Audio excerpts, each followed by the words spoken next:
I'm an Italian boy from Rome who's been living abroad for the last 17 years. Now, after 7.5 years in Dublin, I'm ready to move back to Italy.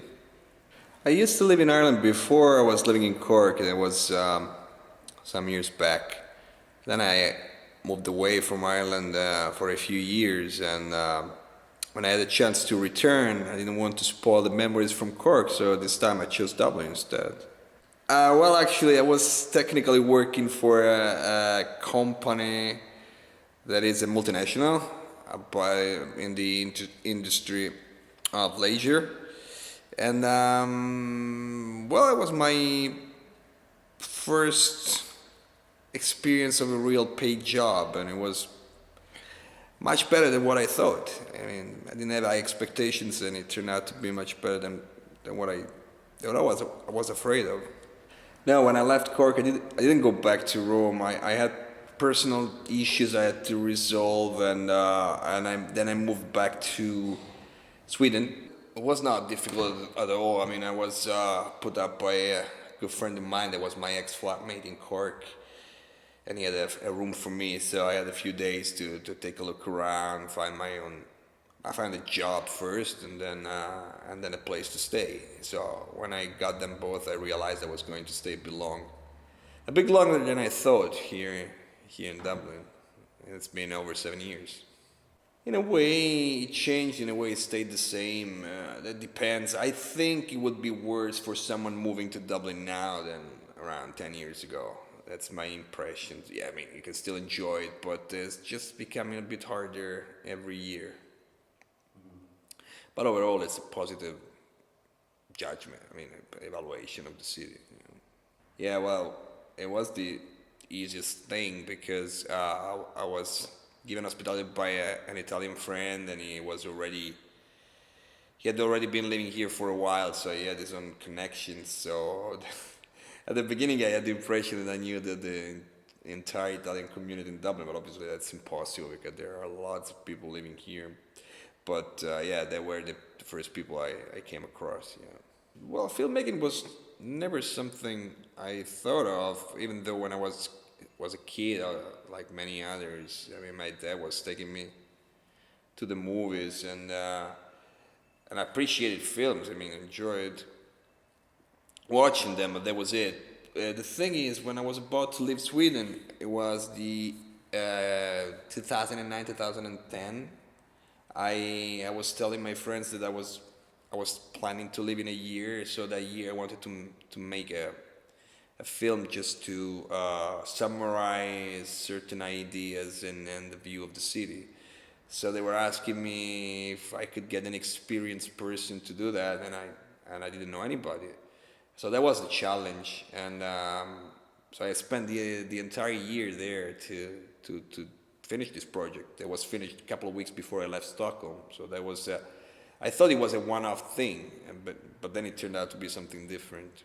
The one in Sweden, well, actually, it was half a documentary, half a movie. I mean, it was fictional, but based on real events, real people that had different names there, and so we were just shooting it like a documentary. It was in a first person, so the camera was the main character, and the other people were, as opposed to a normal film, everybody was looking into camera because they were looking at the main character, and there was a story of a guy spending a year doing a PhD down there, and what was happening in that year, the most interesting parts of the year, that was Truffaut and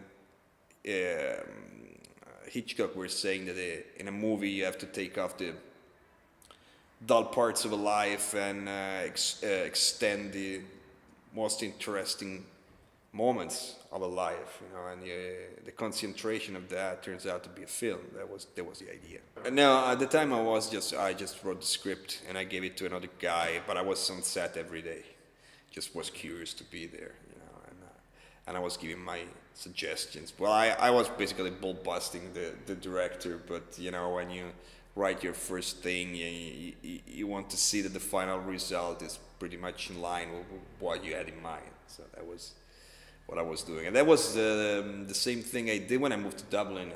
We made this short film called 3 Meters Down the Hill that I wrote, and I gave it to the same guy that was also moving from Sweden to Dublin. But then I realized it was the last of it. From that moment on, I had to take over the directing part, because not that I was not happy with what he was doing, but still I thought I cannot be the one who's telling the others what to do if I'm not a director. So it makes more sense if I'm directing a film. The first one that I directed myself, well, it was this short we did at my place. It was in Italian, actually. It was about three expats that were planning to move back to Italy in a way that would allow them to have a role there. It was related to politics and stuff. It was in a way a party of what happened with the elections, and this party that is currently the biggest party that we have in Italy, that's Movimento 5 Stelle. So I was just making a 4-minute short about making something similar. And after that, I joined the Dublin Filmmakers Collective. At least I was there for a few projects, and I did a couple of shorts with them, and I really enjoyed the experience, because I didn't have any credibility at the time to them, because they didn't know me, and they allowed me to direct a short, and so I did my first 2 things with them. Well, the first one called Juicy Cat, the second one called The Chatty Girl. It's always about someone dying at the end. But the availability of the others, and that was the most interesting and appreciated part of the experience with the Dublin Filmmakers Collective, at least at the beginning. Absolutely, because especially when you want to create your own network, and you don't know anybody, and you have ideas, or you want to learn something, that is definitely something useful for this type of profiles. So yeah, I would recommend it. Yeah, well, actually, last year, a little over a year ago, at the Dublin Filmmakers Collective, the most common challenges are 24-hour film or the 1-month film. So you have either a weekend or a month to make a short film. And obviously, the challenge is to finish it first, and then in that amount of time, hopefully you come up with something decent. This time the challenge was a bit different, was a feature film. Obviously the problems that you experience making a feature film are exponential as opposed to what you do with a short film. Because if on a short film you meet like 3-4 times and you complete your project, for a feature film you don't really know at the beginning how many days you will need to finish it, but there will be a lot.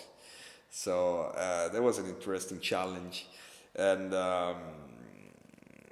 there were, I think, around 14 teams that shaped up, or 12 or something, between 12 and 14 that shaped up at the beginning, and the objective there was to go all the way. So yeah, it was a definitely interesting thing. At the time I didn't have anything written that was a no budget thing. Obviously this was a no budget film, which made it even more complicated, because when you have no money you have to come up with something you can do,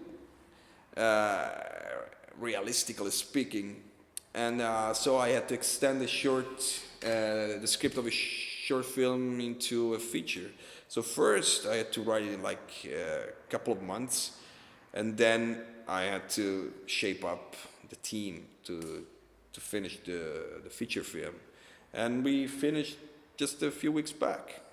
Well, I found people through people, so I was asking around, I was writing posts, and I was asking people if they were interested in joining a project like that. Obviously, first thing you mention is that it's a no-budget thing, so it's an unpaid job, so it's going to be tough and frustrating, even depressing at certain moments. But on the other hand, you know that you're doing the best thing in the world. You know, you're creating something. I mean, it doesn't matter how good that is. The important thing is that what you had in mind is really starting to become a real project. So that gives you the motivation to continue in spite of the problems that come up. And so when you prospect that to the others, and I think honesty is still the best policy in that, at least in that.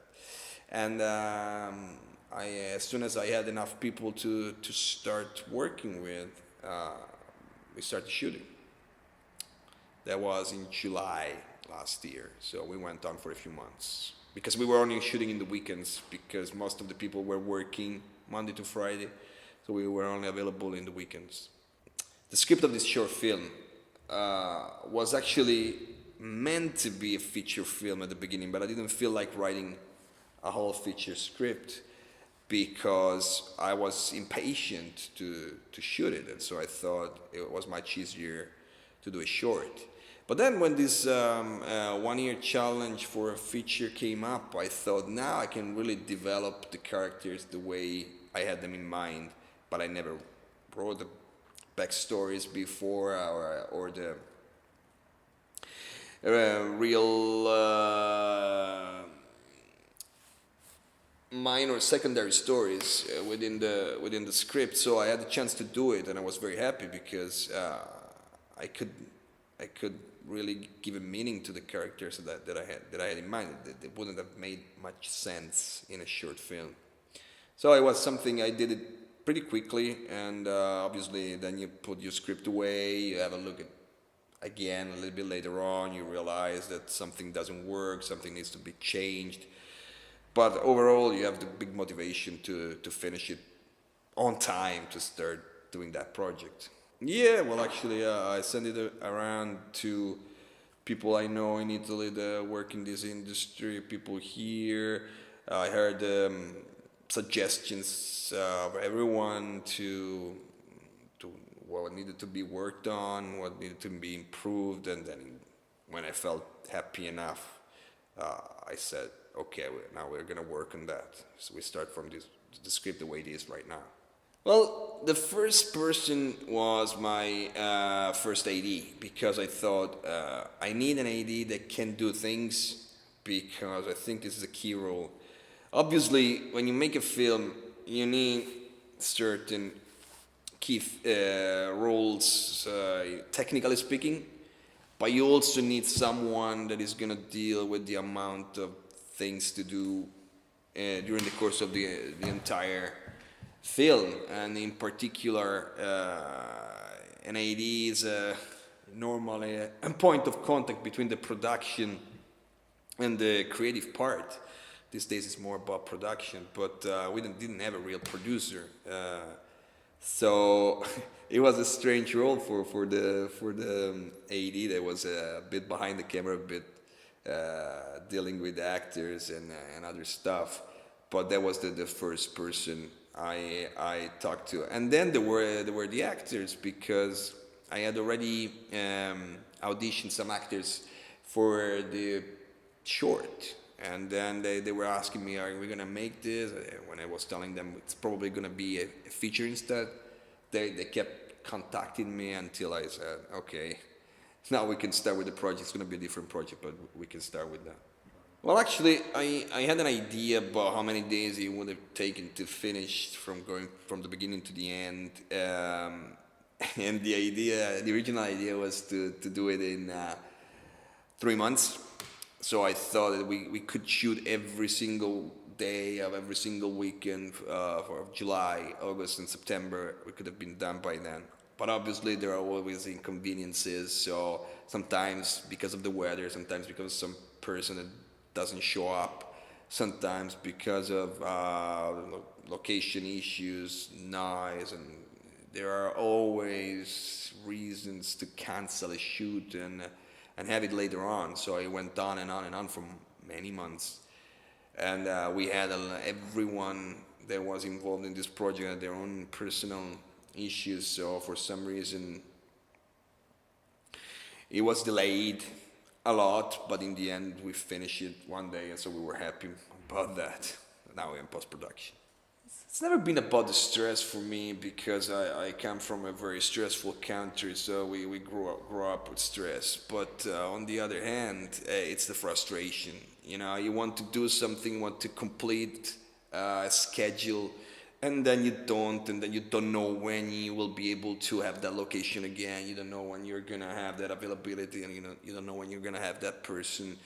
And so you start thinking about alternative plans and plan B, plan C, plan D, and this frustration can really eat you inside, and that is I think the hardest part for me, you know, to deal with. But not about the stress; it's about the reaction to cancellations and stuff. Basically, yeah, the idea was to check at the beginning of the week what availability we had in terms of locations, and at that point we were checking what scenes could be shot. So then I was contacting, or my first AD was contacting the people that were needed that day on set, and based on who we could have, we realized what scenes we could do. So then we were going week by week, something like that. Well, that was totally pointless because we had a couple of casting days in which a lot of actors and actresses came over, and we were at the cafe. I don't remember the name, but near Trinity College, and we were there, and I was recording the auditions, but I don't think I've hired anybody that showed up. Not because they were not good, but they didn't have time. They came over there to do auditions for many films, so they just had a look at the script and tried to come up with the best they could in like 5 minutes, and you couldn't really assess them, so you couldn't really tell them. Even if when I was going through the recorded in auditions, and I couldn't really tell. So I prefer to meet people singularly outside and in other moments, and audition them, giving them a few days to be ready for that scene that we were going to prove. I mean, that was the basis for the audition. So that's how it worked for me. We would have liked to, but we didn't do much because of mostly the main actors were not available. So it would have been beneficial, definitely, but we could do it very little. So mostly no rehearsal. Well, the thing is, this project was supposed to, at least the production was supposed to last 3 months. But then we had a lot of issues because of physical injuries of the actors, so they couldn't be there for entire weeks. Sometimes we were stuck for over a month. So I knew that some guys that were in the crew were going to leave because I had some summer students that were off school for a few weeks, but they were going to go back like the end of August, beginning of September. So I was having lots of ADs basically, but I knew it, so no one really felt like I'm the first AD or I'm the second AD. Well, actually, there was one basic first AD, but I knew that she was not going to stay up to the end, so even that, I think they enjoyed the fact that at the end of the day they felt equally important as everyone else, even though they were not there from the beginning to the end, but just for a few weeks. But I knew that their role was very important to help finish the project. So I think that they perceived that from the very beginning, so that helped having a changing crew during the course of the project. I contacted my editor before I started shooting. Well, actually, I was looking for an editor. Well, obviously, I was looking for every single key figure, and one of them was obviously the editor. And I met with a few, and then with this one that appeared the most enthusiastic about doing this. I I agree with her that she was going to take over as soon as we were done with the production to start working on the post production. And the funny thing is that we're gonna do it through Skype or WhatsApp or whatever internet media we can use, because we're gonna be in two different countries, but we need to check constantly if we are on the same page with the editing. Yeah, because we had a lot of breaks, and as I was saying before, some of the main actors was experiencing some injuries. So during the breaks, I had a chance to do a few other short films. I remember, well, actually, technically, even the one that ended up at the Galway Flea Festival, Faded Places, for the 1 minute short film, was after the pre-production of Picture Review had already started. Then there was this 60-hour challenge, this short film called Mummy. Then we did another short film called The Maverick, and we are currently in post-production with another short called Whiskey Sours. So if you, yeah. Day one was obviously not an ideal day, but just because you still have to learn how to work with the others. So you're learning while doing things, and we had this apartment for us. That was the main location for the film that was not available for the entire day, because the girl that was letting us use this apartment had other 3 flatmates, so she sent them all away for a few hours, and we had to do lots of scenes. It was like, I think 4 or 6 scenes in the first day, and that by not knowing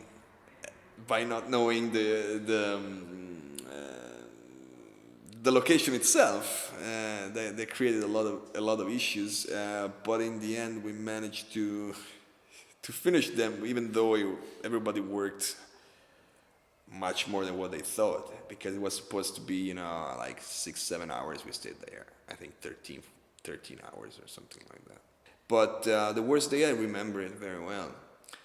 The worst day was the day we were shooting in the park, and I didn't have a much crew that day.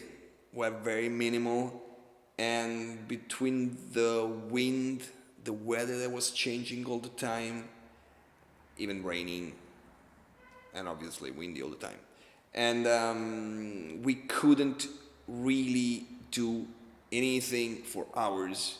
So we were supposed to do a couple of brief scenes, and up to the last hour we hadn't done anything, and then we tried doing everything in 1 hour. So there was a day in which the frustration was gigantic, because you feel like you're wasting time. So that's the feeling. Well, I told after a few hours, I realized there was no point in staying there and trying to do things. So I gave everyone a break, and then I called them back later on to try focusing on what we had to do. And in the end, we finished what we had on schedule. But obviously, there was many hours later than everybody thought. Well, I was bringing food for every day that we were on set, and that was the only so-called benefit that they could get. And well, we were trying to joke a little bit about things so that the mood on set could be relaxed and not very tense. So it was about, conversations, socialization, tension release, and breaks were eating stuff. There was those moments in which I could see that everybody could really relax a little bit from a moment of stress to another. Paradoxically speaking, I had The largest amount of crew when I didn't need that, but I wanted them to meet so that they knew each other. So I had scenes in which I didn't need like six ADs or four ADs. You know, there was no need for them, but I had them on a couple of days, and that was the one day. The other day was when we shot an incredible amount of scenes and shots for the one day. I mean, it was at the end of November, and we had this apartment again, and we didn't know when we were going to have it next.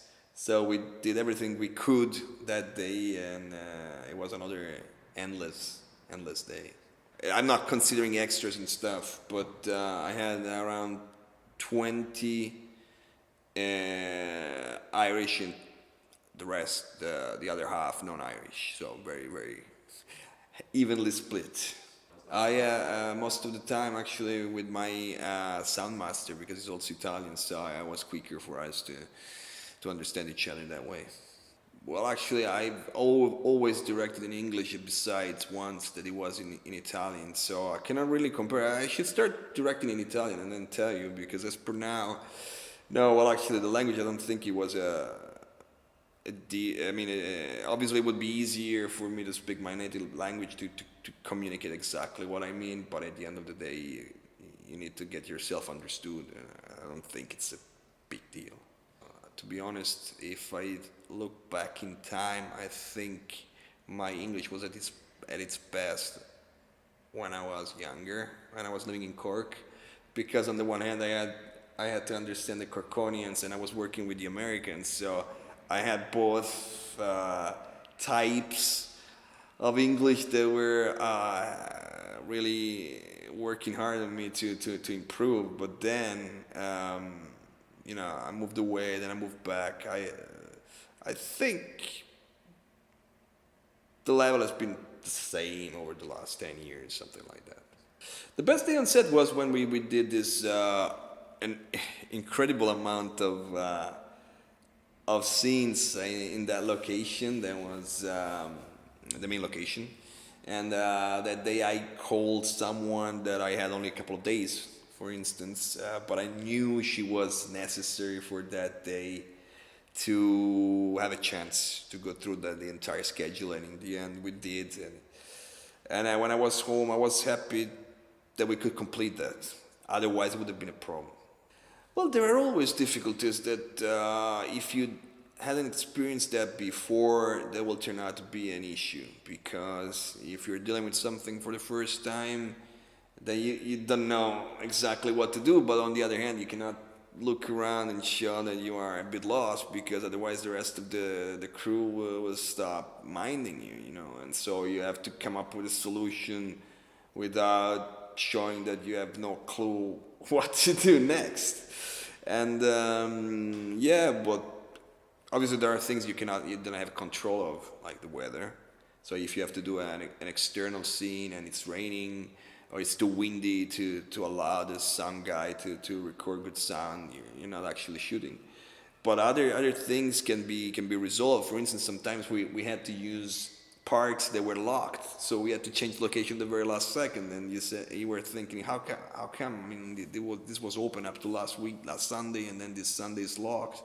So sometimes you have to work around. And I had lots of security guards that were telling me that I couldn't shoot there, you know. So yeah, you have to decide, I'm gonna do it anyway, or I'm gonna find a place where there's no other security guy around. These are typical issues that you have when you're making a no-budget film, and that's what happened to us many times. No, it was a totally different experience, because there was the enthusiasm of someone that is doing something for the first time, but on the other hand, we were not doing this and in any way at an independent level. I'm not saying this is an independent film. I'm just saying that at the time, Sweden was a complete amateur thing. We didn't have a DOP. We didn't have a sound guy. We're just using a camera. You know, no idea of lights, no sound recorded separately, no guy with any experience of acting, so the idea was to do something that was similar to a documentary, or not even a mockumentary in a certain way, but this one was a completely different thing. You know, after a few experiences doing things, you work with a crew, with a real crew, with someone that did other stuff before. So I don't think there's a real possible comparison. You know, because when I was shooting the shorts before, I was counting the amount of people I needed for a 10-minute thing. And then I was thinking this one is gonna be 90, if not 100-minute thing. So you have to multiply by 9 or 10. That doesn't mean that you have the amount of crew multiplied by 9 or 10, but definitely you need many more people than what you had before. So I was trying to come up with a reasonable amount of helpers, collaborators to make sure that I was going to go all the way.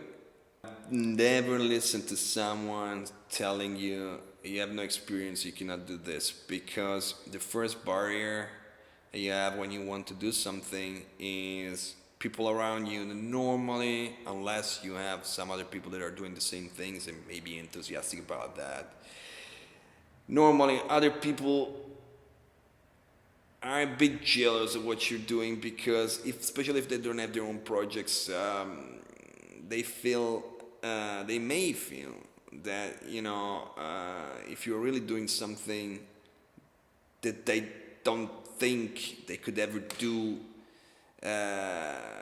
they may look down on what you're doing or try to downgrade your efforts. So don't pay attention to them. Just listen to those who are actually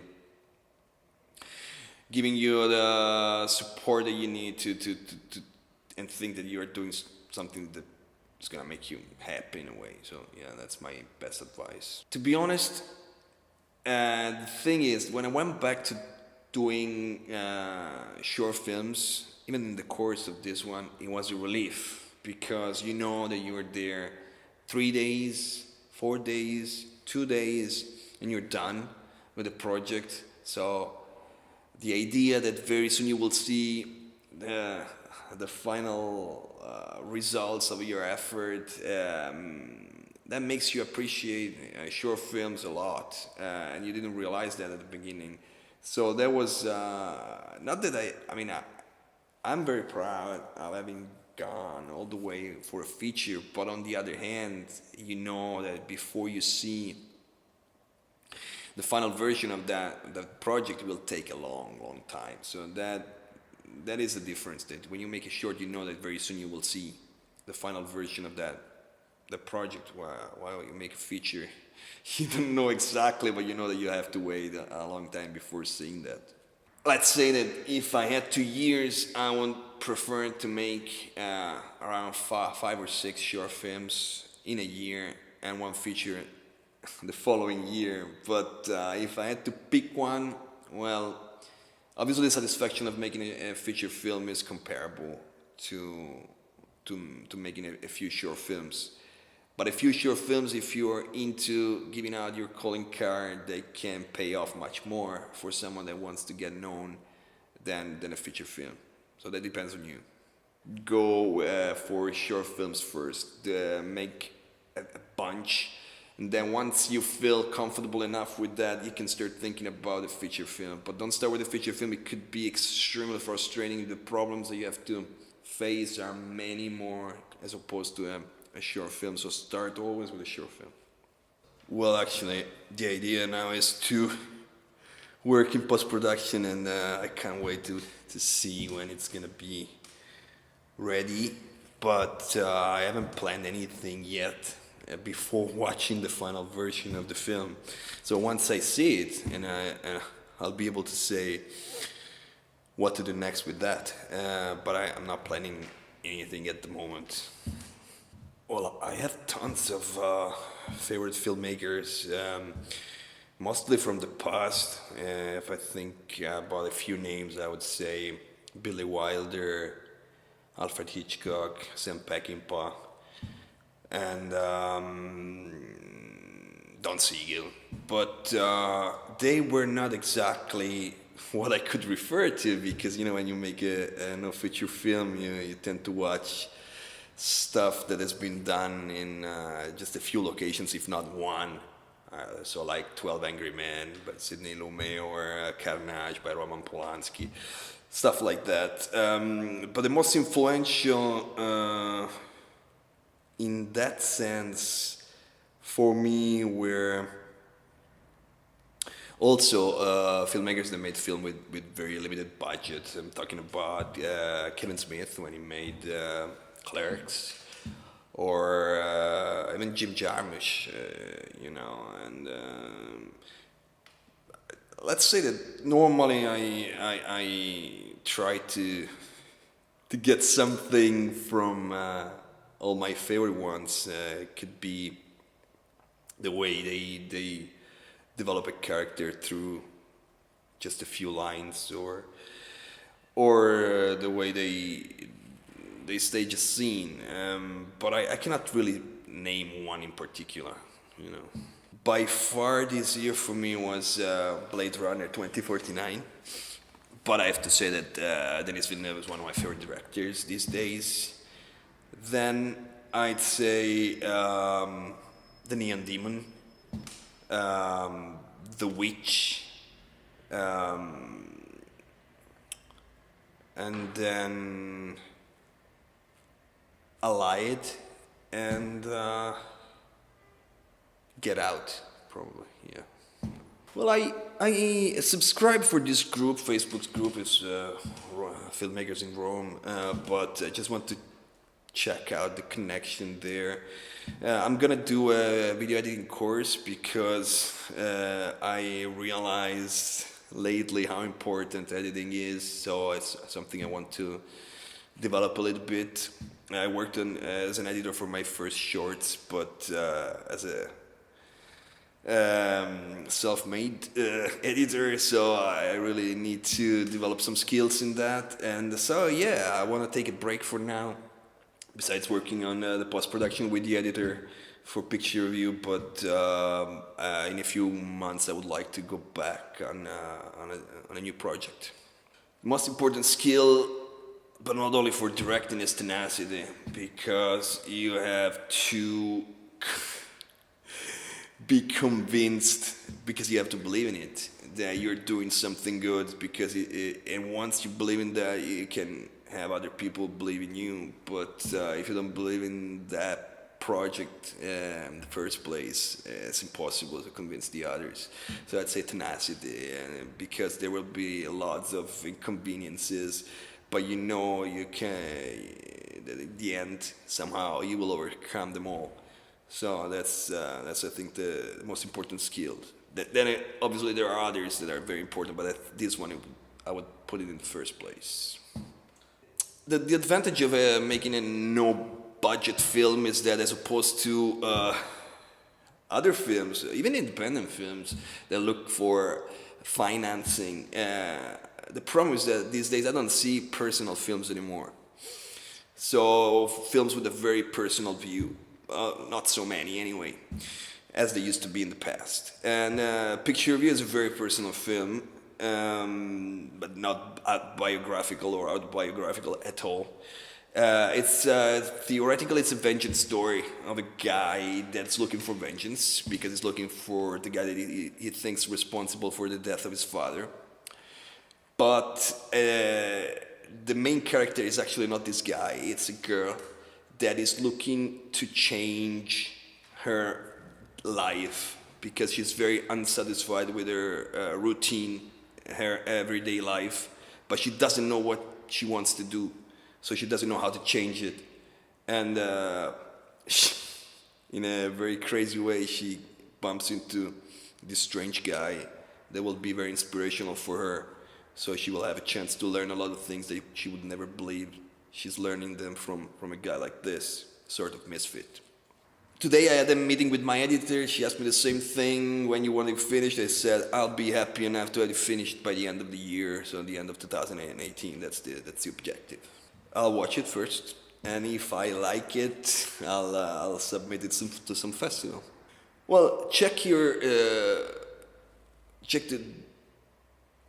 the the message that there's in what you want to do. I mean, normally a film, a short film, feature film, is about a subject, at least one subject that you have in mind that you want to bring up to the audience. So if you really believe it's an interesting subject, that doesn't matter the story, it doesn't matter the script, it matters that you find a way to express yourself. So just get in touch with other people that want to do the same thing as you do, and start with collaboration, because this is a job, if we want to call it a job, that is a team job, a teamwork. So try to find someone like you to go on with that. Okay, Giorgio, thank you very much. Thank you.